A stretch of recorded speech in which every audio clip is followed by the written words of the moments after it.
আজকের দিনটা আমার কাছে একটু হলেও অন্যরকম, কারণ আজকে আমার জন্মদিন।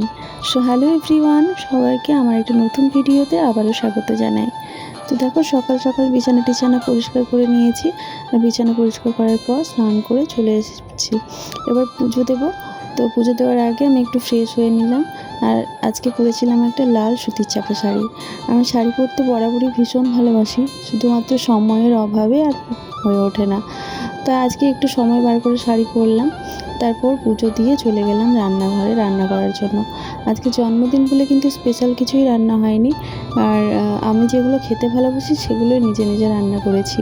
আর আমার ছেলে চেয়েছিল অনেক কিছুই, কিন্তু আমাকেই তো করতে হবে, সেই জন্য আমি আর বললাম না, কিছুই আনতে হবে না। চিংড়ি মাছ আমার খেতে ভালো লাগে, শুধুমাত্র চিংড়ি মাছই নিয়েছিলাম। আর কলার মোচা দিয়ে সেটা রান্না করেছিলাম কিছুটা, আর কিছুটা ওই দই, পোস্ত, সর্ষে এইসব দিয়ে।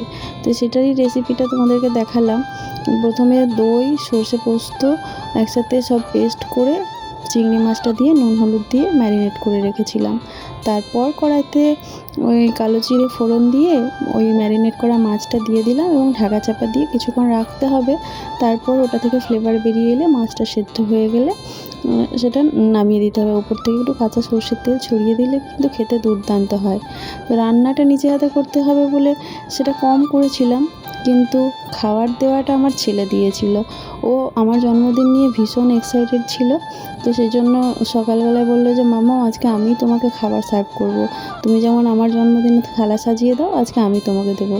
তো ওর ইচ্ছেটাই পূরণ করলাম। দেখো কি সুন্দরভাবে আমাকে থালা সাজিয়ে খেতে দিয়েছে। ও আমার সমস্ত অভাব পূরণ করে দেয়। তো আজকের ভিডিওটা এই পর্যন্তই।